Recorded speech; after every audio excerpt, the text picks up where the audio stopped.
me dam na man jajin avu ko bo mo na ati a jon yeb jon ba lwan yeb ye mo na kanga yeb ka yin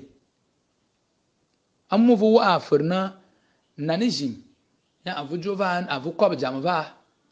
na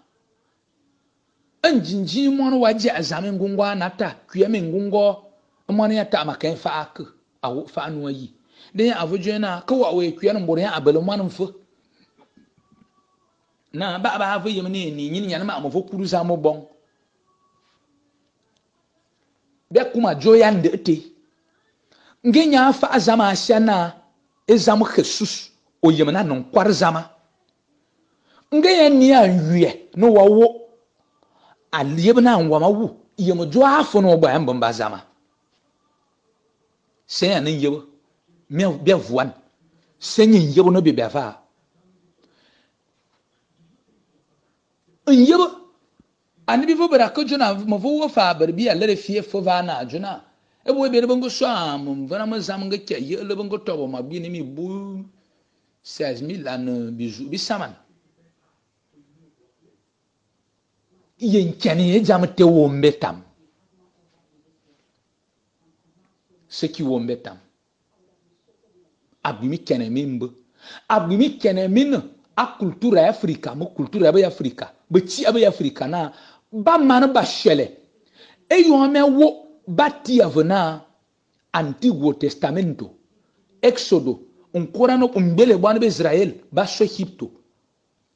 aval bongo so Egypto ba za ba loromiju ya bura bo man bura mo kan mo bo ne e do mwana fida ngo wulumbura dulu anana kut mo vo o Giovanna fa avena ba yantuno be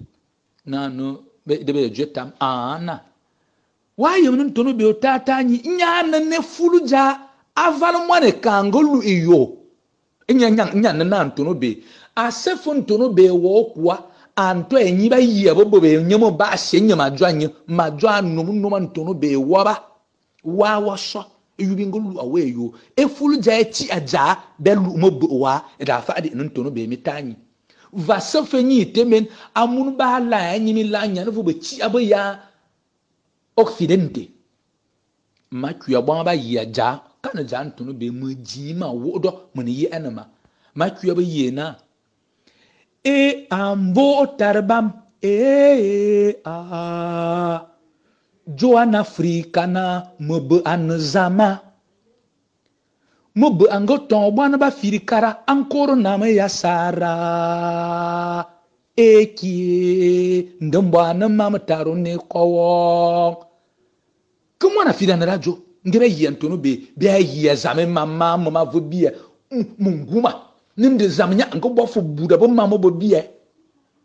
mo angoton bwana ba firikara onkoro na mbamba ba loya desierto de sara ankoro na ba junu mo bo angoton ngo wu anaba kodo Karna Afrika na zamiye mo munkumu boranga bwana eyo bwana ba firikara bongo juo bongo yono shuyet eyo bo pel bongo jira na bombu so mo bo angabo e kazam njima yobo ya nyoe e desir aval muze bongo ki anamang e de mwana filanga da koyom nyo de ngakala na nyo bo pel bongo jira na nyo aval dana bobute ba bobel fun lawa ba nganyo wo obere ma katetere yona kabango loro mi buta ya ta makuma da wo makuma wo e ma me kan eduli kan bongo wulu aval mo bu ango so awula bo e siango so ashebo mo kan ango zu obobo e mo bombo na e bo fa bolora no ma o shi aval bajo be aso obo ba ba yebo ya afo bi na be loro ko yombi bi tibi nyo yobu nyo edede embo e kazamo bu ango bo na ani bie jibo ba junu nkene ete wo seban Joan Africana bonwa bomba mo ba somi komo abi ke mana wuka amoson bo vo mana ba wo fenyo amuba bo kira metan Europa ya America bonwa bomba mo bo vuju o mo bo yino awe eki ndembwa na mamtaru ne ko boyebo ambo tarbam a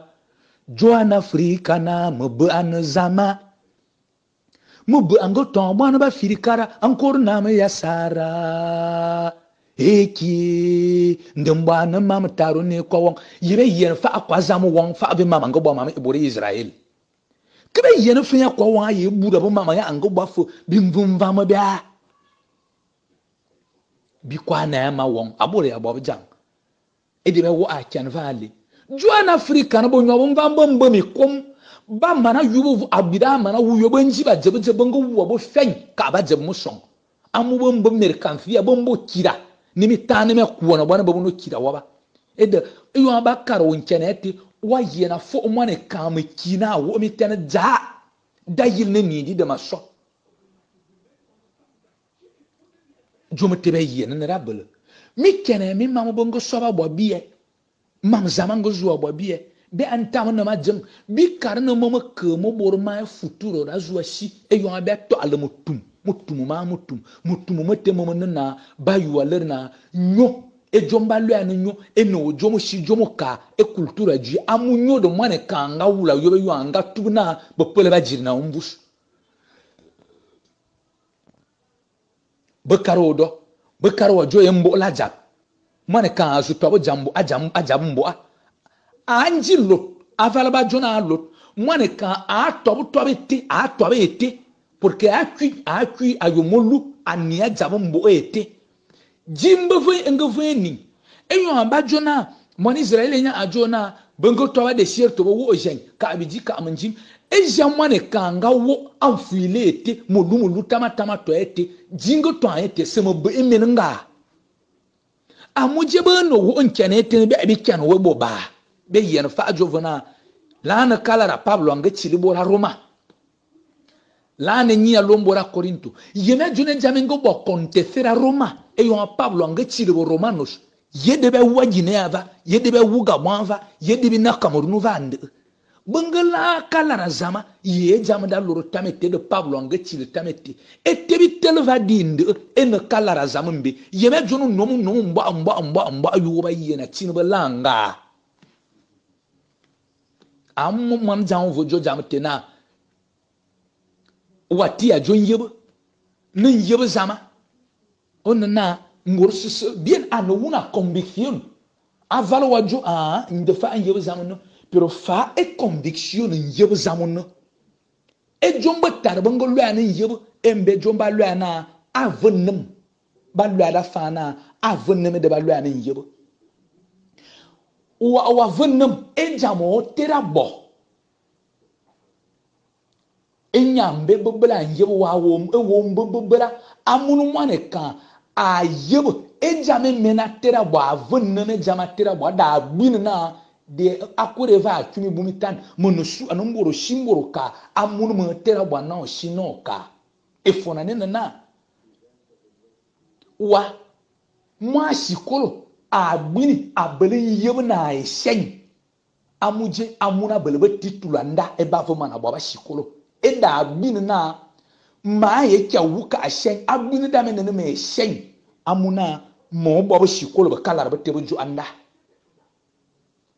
ngwane kada jona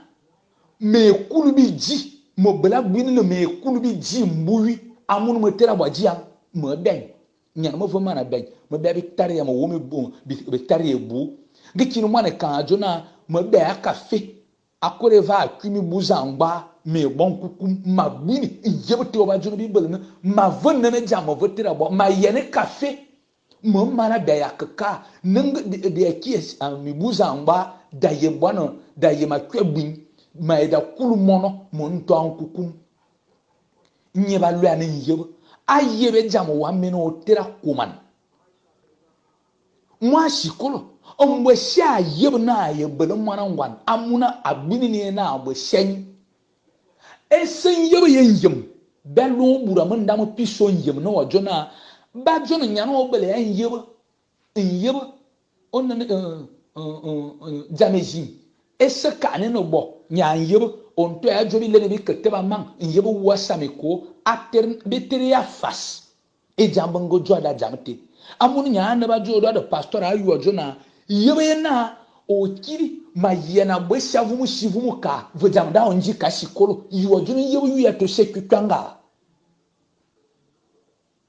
yebe na o kiri ma yena bele mo na vojam da wa sha wa ba jam jam vum mwane ye we bele we nya bele ya e de me nyi da nyi na de mo ndam zama amuna bazubi ya ler zamambe e zama abo milagros amune boro fidente banga yebe zama e zama abo mo kan revelation e nya ba so ba yebe wen be bi nga yebe zama ye jomba lu ana manen fia be yebe zama ni be yebe buru bin mwane kanga yebe joma n e da gbina da zama na e mbo nyi nyam n e nyama yebe nyefo zama nyama yebe zama yo baka nyana ba ba zuwa fani no koriye moro n o bamfo